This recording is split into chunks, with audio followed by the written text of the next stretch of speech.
Hello friends, welcome to West Bengal educational tube. এই ভিডিওতে West Bengal SSC group C ও গ্রুপ ডি এক্সামের জন্য একটি ম্যাথ থেকে মক টেস্ট করানো হবে।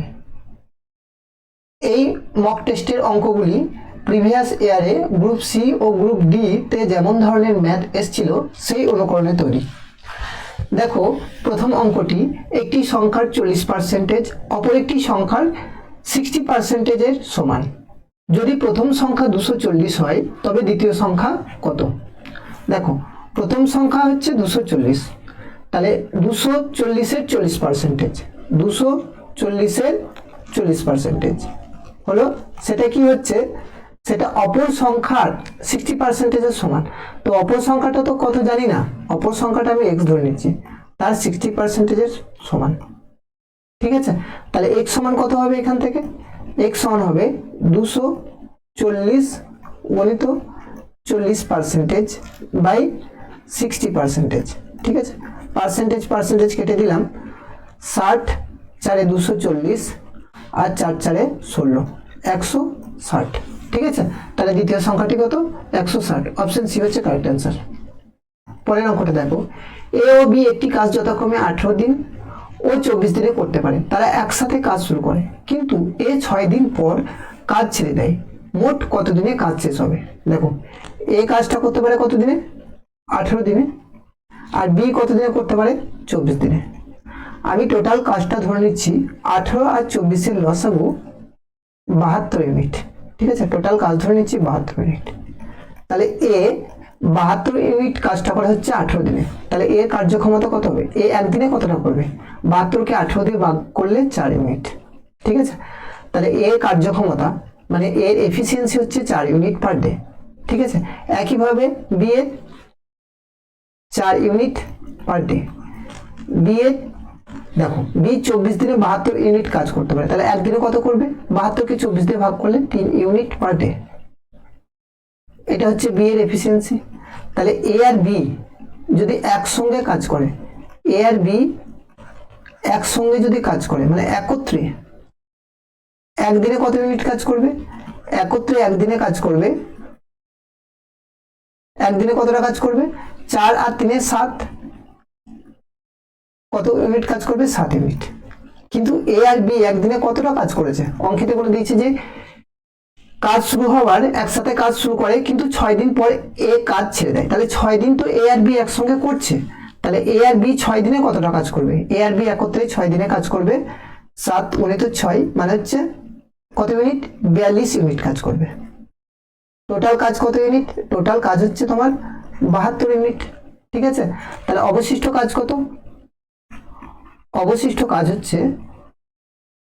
72 ইউনিট থেকে 42 ইউনিট বাদ দিয়ে দাও। তাহলে 72 ইউনিট থেকে 42 ইউনিট বাদ দিলে এই 30 ইউনিট পড়ে থাকলো। এই 30 ইউনিট কাজটা কিন্তু করছে কে? এই 30 ইউনিট কাজটা কিন্তু করছে বি। তাহলে বি এর এফিসিয়েন্সি কত? কার্যক্ষমতা কত? 3। তাহলে বি একদিনে যদি 3 ইউনিট করতে পারে, তাহলে 30 ইউনিট করতে বি এর কতদিন সময় লাগবে? তাহলে বি এর 30 ইউনিট করতে সময় লাগবে, একদিনে যদি 3 ইউনিট করে, তাহলে 30 ইউনিট করতে বি এর সময় লাগবে 10 দিন। 10 এ 30 মানে 10 দিন।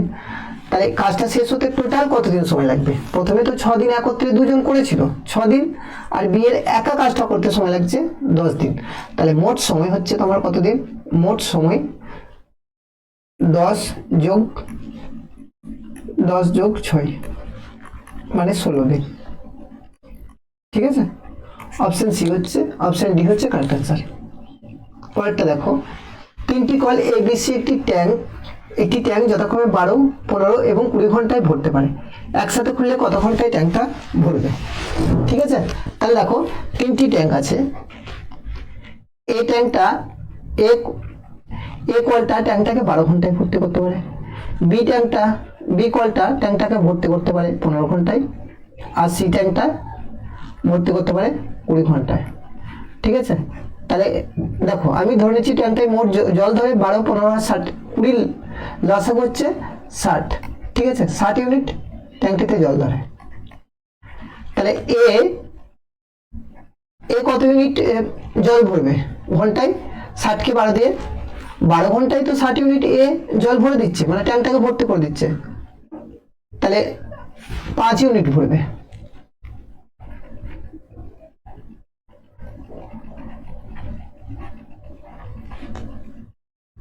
বি কত ঘন্টায় ট্যাঙ্কটাকে ভর্তি করবে? 60 কে 15 দিয়ে ভাগ করলে 4 ইউনিট। আচ্ছা সি 60 কে 20 দিয়ে ভাগ করলে 3 ইউনিট, 3 ইউনিট পার ঘন্টা। তাহলে তিনটে নল একত্রে যদি আমি খুলে দিই, এবিসি তিনটে নল যদি একত্রে এবিসি একত্রে 1 ঘন্টায় কতটা ইউনিট জল পূর্ণ করবে, মানে 1 ঘন্টায় কতটা জল ভরবে? 1 ঘন্টায় জল ভরবে 5 আর 4 9, 9 আর 3 12 ইউনিট, 12 ইউনিট জল ভরবে 1 ঘন্টায়। ঠিক আছে, তাহলে 12 ইউনিট জল যদি 1 ঘন্টায় ভরে, তিনটে নল একত্রে মানে তিনটি কল 12 ইউনিট ভরছে 1 ঘন্টায়, তাহলে 60 ইউনিট ভরতে কতটা টাইম লাগবে? 60 ইউনিট ভরতে টাইম লাগবে 60/12 ঘন্টা, মানে 5 ঘন্টা। অপশন এ হচ্ছে কারেক্ট অ্যান্সার। পরেরটা দেখো, একটি সংখ্যাকে 20% বাড়িয়ে আবার 20% কমালে ফল কি হবে? দেখো প্রথমে 20% বাড়ানো হয়েছে, এটা একটা সাকসেসিভ লাগিয়ে দেবে, a plus B plus ab/100%। প্রথমে কি করা হলো?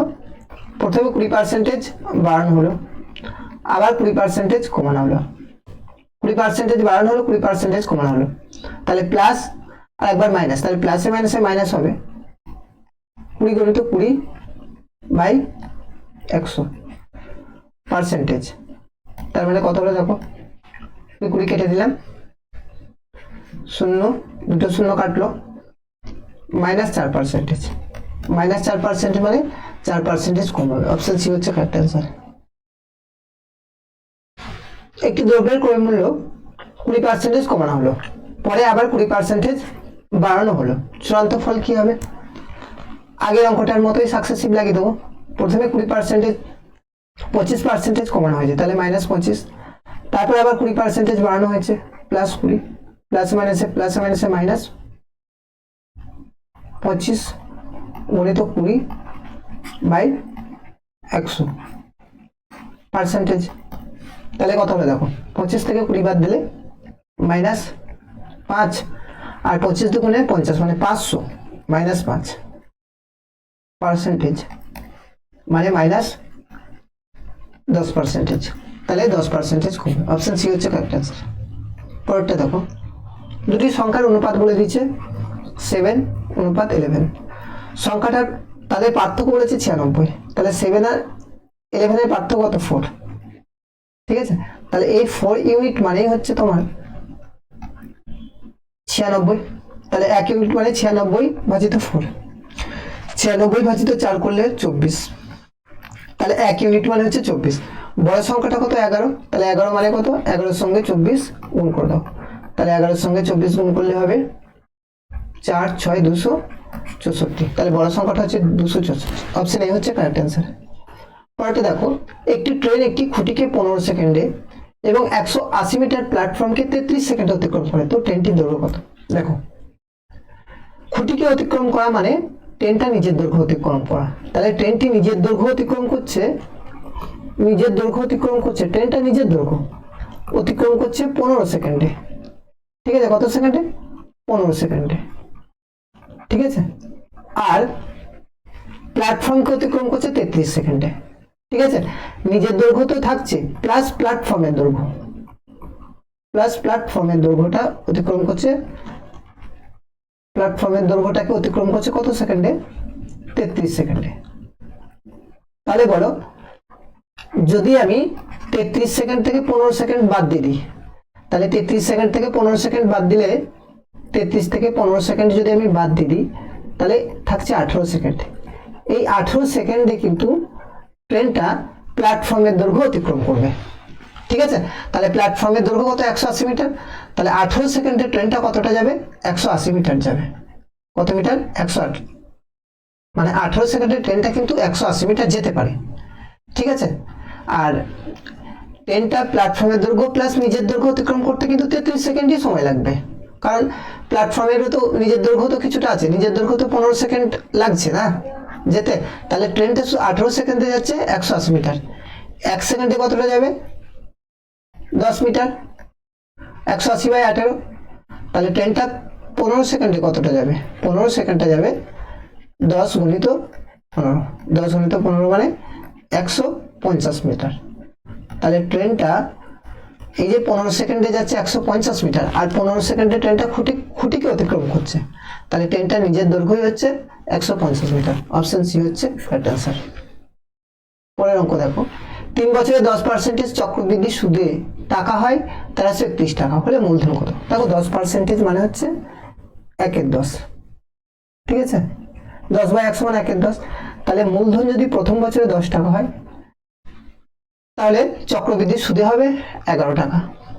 ঠিক আছে, দ্বিতীয় বছরে 10 টাকা হলে 11 টাকা, তৃতীয় বছরে 10 টাকা হলে 11 টাকা, তাহলে তিনটাকে গুণ করে দাও, এটা হচ্ছে 3টে 11 গুণ করলে 1331, 1000, তাহলে 3 বছরে 1000 টাকা মূলধন হয়ে যাবে চক্রবৃদ্ধি সুদে 10%-এ 1331 টাকা, তাহলে মূলধন কত 1000 টাকা। অপশন বি হচ্ছে কারেক্ট অ্যান্সার।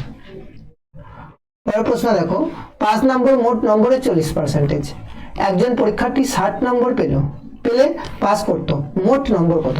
দেখো তাহলে আমি ধরে নিচ্ছি যে 5 নম্বর তো 60 নম্বর পেয়ে পাস করে গেছে, তাহলে এই 40% মানেই হচ্ছে তোমার 60 নম্বর, তাহলে পরীক্ষায় মোট নাম্বার কত 100%, তাহলে 100% মানে কত 60/40 গুণিত 100, তাহলে কাটাকুটি করো, 2 দুগুণে 4, 2 5-এ 10, 2 30 দুগুণে 60 মানে হচ্ছে 150।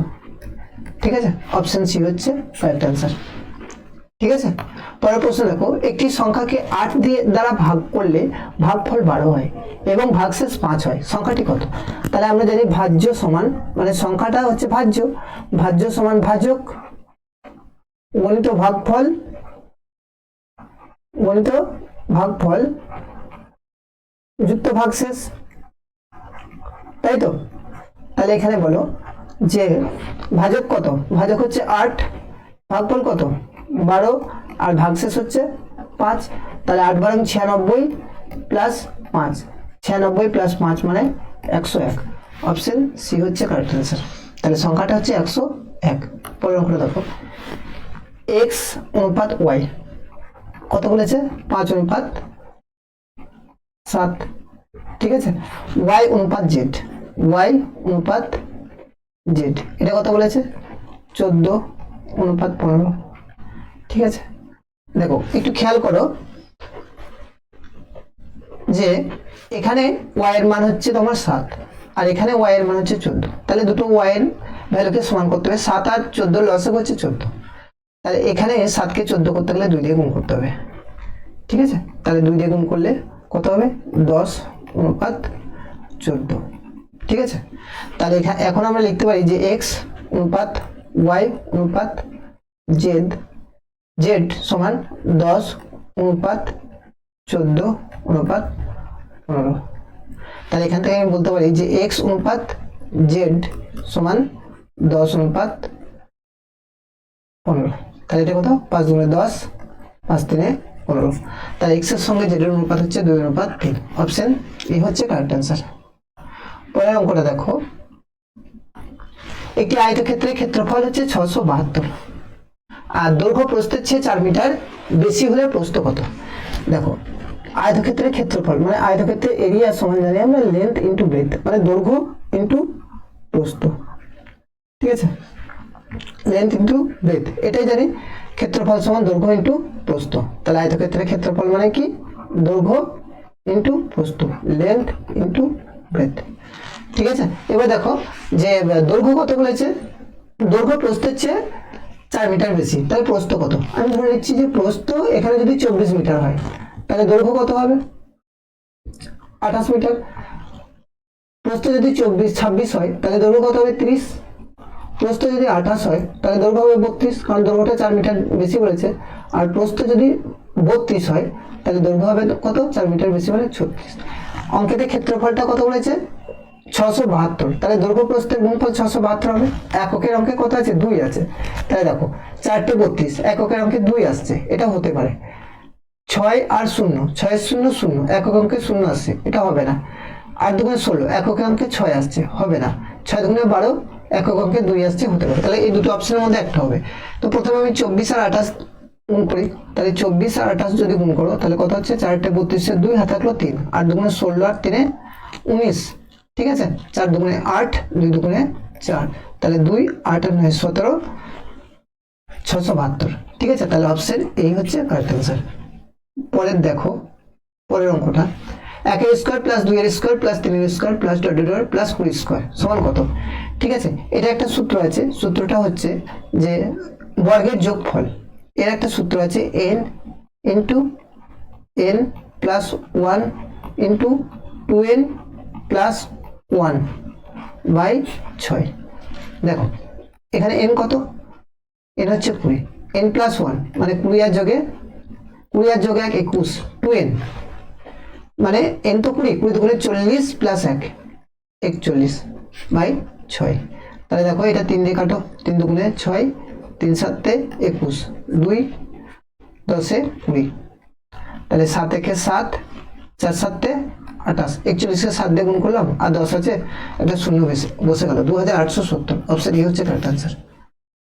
পরের অঙ্কটা দেখো, একটি ঘড়ি দিনে 4 মিনিট ধীরে চলে, কত দিনে ঘড়িটি 1 ঘন্টা পিছিয়ে পড়বে। দেখো 1 ঘন্টা মানে কত, 1 ঘন্টা মানে হচ্ছে 60 মিনিট, 1 ঘন্টা মানে 60 মিনিট। তাহলে দেখো একদিনে মানে 4 মিনিট পিছিয়ে পড়ে কত, 4 মিনিট পিছিয়ে পড়ে একদিনে, 4 মিনিট পিছাতে সময় লাগে একদিন।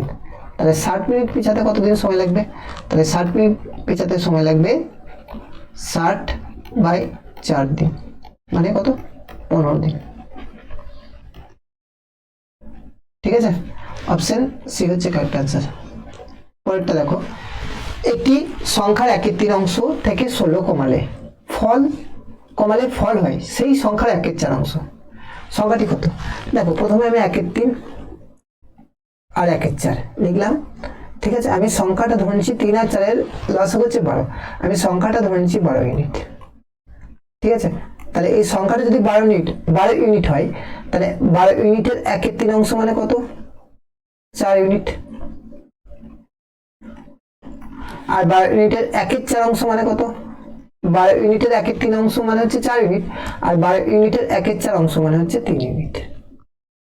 এরপর দেখো প্রশ্নেতে কি বলেছে, প্রশ্নে বলেছে একটি সংখ্যার 1/3 অংশ থেকে 16 কমালে, তাহলে এই 1/3 অংশ মানে তো 4 ইউনিট, তাহলে 4 ইউনিট থেকে যদি আমি 16 কমাই তাহলে কি হবে, ফল হবে সেই সংখ্যার 1/4 অংশ, সেই সংখ্যার 1/4 অংশ মানে হচ্ছে 3 ইউনিট, ঠিক আছে, 3 ইউনিট।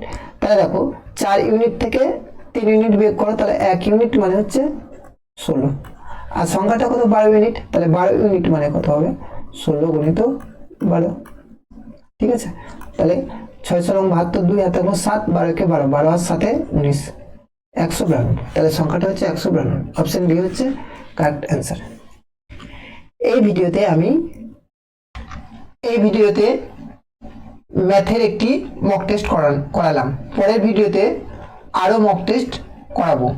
এই ধরনের ভিডিও পেতে এই চ্যানেলটি অবশ্যই সাবস্ক্রাইব করে রাখো, আর এই ভিডিওটি ভালো লাগলে লাইক, কমেন্ট ও শেয়ার করতে ভুলবে না। Thank you for watching this video.